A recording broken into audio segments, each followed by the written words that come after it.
Study IQ IAS, अब तैयारी हुई अफोर्डेबल।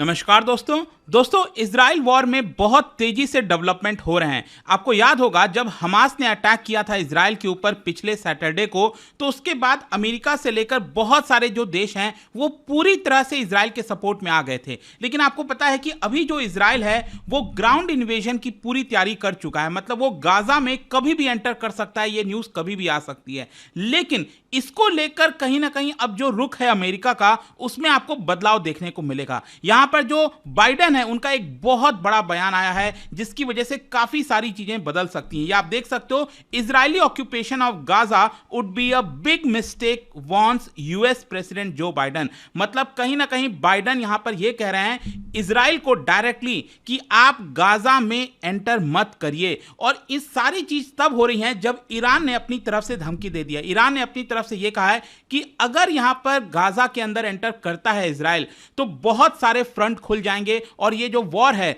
वो काफी बड़ा हो सकता है। तो ये सारी चीजों का एनालिसिस करूंगा, आपको बताऊंगा क्या चल रहा है। काफी कुछ जानने को है, चलिए आगे बढ़ते हैं। लेकिन उससे पहले ध्यान रखिएगा हमारे 3 नए लाइव बैचेस दोस्तों वो स्टार्ट होंगे आपका 23 अक्टूबर से। पहले के बैचेस अगर आप लेना चाहते हो आप भी ले सकते हो, अलग अलग वैलिडिटी के साथ सबसे कम दाम पर अगर आपको चाहिए by using the code Ankit live. ये कोई भी कोर्स आप हमारे ले पाएंगे जिसके अंदर प्रीलिम्स, मेंस, इंटरव्यू सब कुछ तैयारी आपको कराई जाती है। और इसके अलावा अगर आप एमसीक्यूज अटेम्प्ट करना चाहते हैं तो मेरे इंस्टा पेज पर जा सकते हैं, वहां पर स्टोरीज में जितने भी एमसीक्यूज हैं उसको आप अटेम्प्ट कर पाएंगे। तो चलिए शुरुआत करते हैं और सबसे पहले ये देखते हैं कि एग्जैक्टली हुआ क्या है। देखिए बेसिकली क्या है, अमेरिका के अंदर वहां की एक मीडिया हाउस को, सीबीएस न्यूज को जो बाइडेन एक इंटरव्यू दे रहे थे। उस इंटरव्यू का नाम है, बेसिकली जो प्रोग्राम आता है वो है द 60 मिनट्स इंटरव्यू प्रोग्राम। और उसी के तहत उनसे कई सारे सवाल पूछे गए इजराइल को लेकर, जिसमें उन्होंने ये कह दिया N Israeli occupation of Gaza would be a big mistake. मतलब कि आपको पता ही है ये जो गाजा पट्टी आप देख रहे हो, गाजा स्ट्रिप, यहां पर चारों तरफ से घेर लिया है एक तरह से इजराइल ने। चाहे आप सी की बात करिए, लैंड की बात करिए। और इजराइल अपने जो रिजर्विस्ट हैं, जो सैनिकों को बुलाया है, वो पूरी तरह से पर तैनात हैं और बताया जा रहा है कि कभी भी वो एंटर कर सकते हैं। वैसे तो ये एंटर पहले कर जाना चाहिए था, लेकिन यहां पर इजराइल का कहना है कि चीजें डिले हो गई हैं, पोस्टपोन हो गई हैं। क्यों हुआ है, क्या हुआ है, इसके बारे में भी नहीं पता। लेकिन यहां पर कभी भी ये लोग गाजा के अंदर एंटर कर सकते हैं। बताया तो ये भी जा रहा है कि गाजा स्ट्रिप को 2 हिस्से में डिवाइड करने की भी कोशिश हो रही है।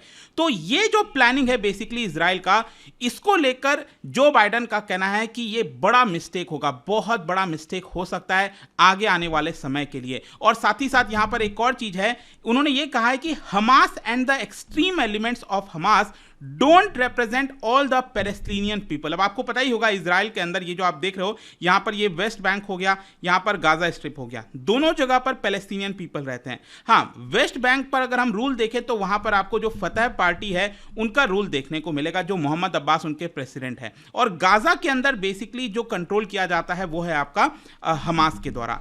तो यहां पर जो बाइडेन ये कह रहे हैं कि अगर आप हमास को खत्म कर रहे हो, हमास को हटाना चाहते हो, तो यहां पर आप पैलेस्टीन जो पीपल हैं उनको नुकसान नहीं पहुंचा सकते। उनका यह कहना है कि हमास पूरे पैलेस्टीनियंस को रिप्रेजेंट नहीं करते और इसी की वजह से यहां पर इजराइल को एक तरह से चेतावनी दी गई है अमेरिका के द्वारा। साथ ही साथ यहां पर बाइडेन ने यह भी कहा है कि हमें ह्यूमैनिटेरियन असिस्टेंस प्रोवाइड करने की जरूरत है। बेसिकली गाजा में अगर आप देखोगे तो सिचुएशन बहुत ज्यादा गंभीर हो गया है। आप देख सकते हो ये सी हो गया, ये मेडिटेरेनियन सी हो गया, यहां पर इजराइल ने अपने जो नेवी है उसको पूरी तरह से तैयार कर रखी है। बॉर्डर के ऊपर जैसा कि मैं आपको बता रहा था, यहां पर उनके सैनिक तैयार हैं। और अगर आप यूनाइटेड नेशंस की अभी रीसेंट रिपोर्ट देखोगे उसमें कई सारे खुलासे किए गए हैं। यहां पर आप देख सकते हो जो पॉपुलेशन है गाजा का वो 23 लाख के आसपास है, जिसमें 47% चिल्ड्रन है और इसमें आधे से ज्यादा लोग इस समय रेफ्यूजी कैंप्स में रह रहे हैं। ऑलरेडी यहां पर 64,000 जो बिल्डिंग्स हैं, रेसिडेंशियल यूनिट्स हैं, वो खत्म कर दिए गए हैं और इसमें बहुत सारे कंप्लीटली डिस्ट्रॉय भी हो चुके हैं। 90 एजुकेशनल फैसिलिटीज डैमेज हुए हैं, 18 प्लेसेस ऑफ वर्शिप डैमेज हुए हैं, हेल्थ सेंटर हो गया, एम्बुलेंसेज हो गया, वाटर सैनिटेशन फैसिलिटी, सब कुछ एक तरह से तबाह हो चुका है इस समय गाजा के अंदर। तो ये सारी चीजों को देखते हुए अब बाइडेन का ये कहना है कि इस समय हमें ह्यूमैनिटेरियन कॉरिडोर बनाने की जरूरत है, मतलब गाजा तक चीजें पहुंच पाए वहां के लोगों के लिए। क्योंकि आपने सुना ही होगा इजराइल ने वाटर सप्लाई, इलेक्ट्रिसिटी, गैस, सारी चीजें एक तरह से कट ऑफ कर दी हैं। तो जो चीजें अगर गाजा को नहीं मिल पाएंगी तो एक तरह से यहां पर जो लोग हैं वो भूखमरी के शिकार हो जाएंगे। क्योंकि आप समझिए गाजा के अंदर ज्यादातर लोगों को जो फूड वगैरह दिया जाता था वो एड के माध्यम से आता था। अलग अलग इस्लामिक देश यहां पर उनको एड प्रोवाइड करते थे, यूनाइटेड नेशंस के द्वारा दिया जाता था, वो रेफ्यूजी कैंप्स में रहते हैं। तो वो सारी चीजें अगर उनको यहां पर नहीं मिल पाएंगी तो वो एक तरह से खत्म हो जाएंगे। यही यहां पर अब बोला जा रहा है बाइडेन के द्वारा, और उनका यह कहना है कि and I think that it would be a mistake for Israel to occupy Gaza again. अब देखो एक और चीज है यहां पर, एक तरह से बाइडेन ये कह रहे हैं कि दोबारा गाजा को ऑक्यूपाई करना ये इजराइल के लिए मिस्टेक होगा। अब दोबारा क्यों बोला जा रहा है? क्योंकि आपको पता होना चाहिए 1967 से लेकर 2005 के बीच में, जी हां, 1967 से 2005 के बीच में गाजा के ऊपर ऑक्यूपेशन इजराइल ने किया हुआ था, और 2005 में इजराइल ने वहां से विड्रॉ किया था। उसके अलग अलग थियरी बताई जाती है, क्योंकि उसके कॉस्ट भी थे ना, इजराइल को बहुत सारी कीमत चुकानी पड़ती थी यहां पर गाजा पर ऑक्यूपेशन के लिए। और फाइनली उसके बाद कुछ चुनाव वगैरह होता है, सिविल वॉर होता है, और 2007 से यहां पर गाजा में जो कंट्रोल है वो हमास के पास आ जाता है। और जब से हमास के पास ये कंट्रोल आया, आपको पता ही है, हमास और इजराइल के बीच में लगातार यहां पर रॉकेट्स फायर, अलग अलग चीजें देखने को मिलती हैं। खैर, ये सारे डेवलपमेंट कम हुए हैं, ये भी आपको समझने की जरूरत है। जो बाइडेन का बयान आया है आज, उसके जस्ट पहले अगर आप देखोगे तो ईरान ने भी अपनी तरफ से काफी बड़ी वार्निंग दी है।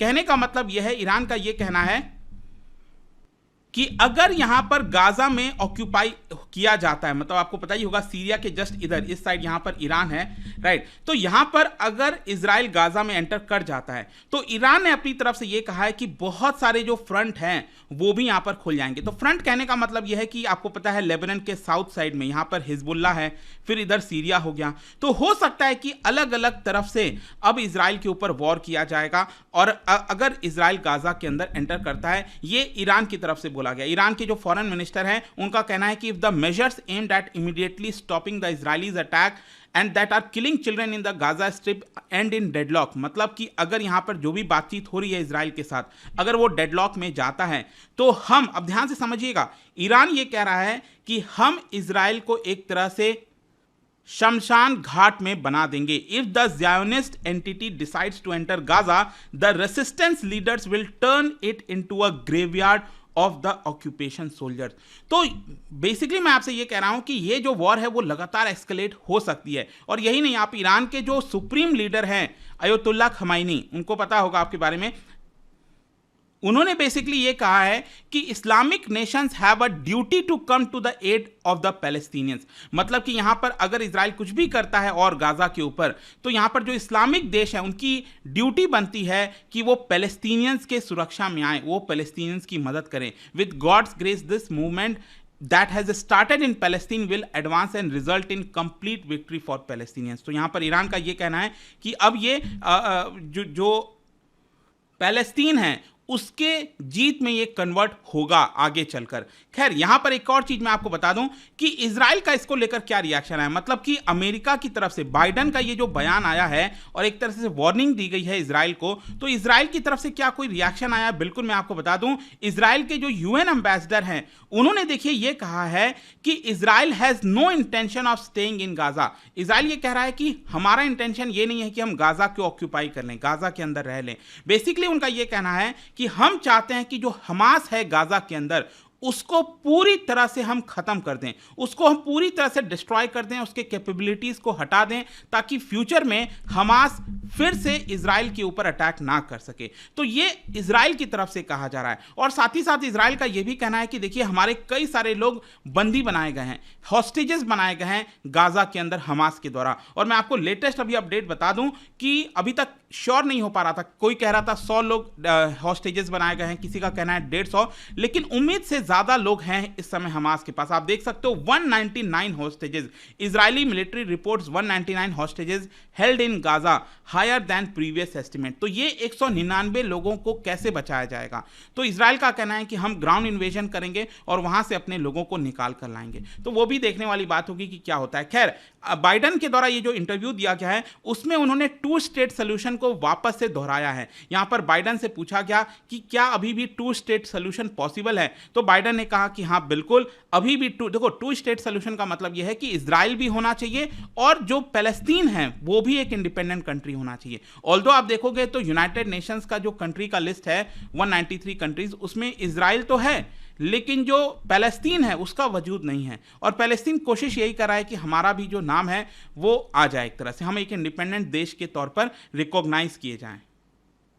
और साथ ही साथ बाइडन से जब ये पूछा गया कि क्या इजराइल को ये मंजूर होगा, क्या इजराइल इसको चाहेगा, तो बाइडन का कहना था कि अभी नहीं, अभी हो सकता है कि इजराइल इसको मना कर दे, लेकिन आगे चलकर इजराइल को भी ये चीज़ पता है कि पैलेस्तीन का भी होना जरूरी है अगर वो वहाँ पर पीस चाहता है, शांति चाहता है। खैर, इसके अलावा बाइडन से ईरान को लेकर भी पूछा गया कि ईरान को लेकर आप क्या सोचते हो। तो देखो, बाइडन ने ये कहा है कि ईरान और साथ ही साथ लेबनान में हिजबुल्लाह, अगर वो लोग किसी भी तरह से अटैक करते हैं इजराइल के ऊपर तो ये उनके लिए भी बहुत बड़ी चुनौती होगी। मतलब कि वो भी इस पूरे मामले में अगर कूदेंगे तो एक तरह से ईरान को भी काफ़ी नुकसान होगा और लेबनान के अंदर जो हिजबुल्लाह है सदर्न साइड में, उनको भी एक तरह से वार्निंग दी गई है। तो ओवरऑल अब देखते हैं आगे क्या होता है, क्या फाइनली इजराइल गाजा के अंदर एंटर करेगा, और एक बार गाजा के अंदर एंटर किया उसके बाद फिर क्या होगा नहीं पता। क्या ये वॉर और तेजी से एस्केलेट होगा, क्या नहीं होगा। बट आई होप कि इस वीडियो के माध्यम से जो भी करंट सिचुएशन है वो आपको पता चल गया होगा। और जाने से पहले एक interesting question,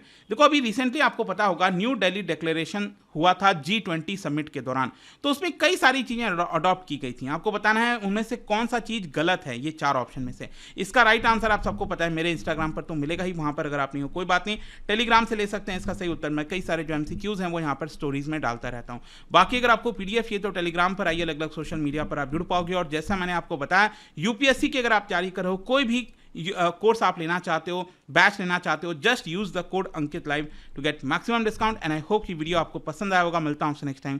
till then, thank you very much, see you soon. Study IQ IAS, अब तैयारी हुई अफोर्डेबल।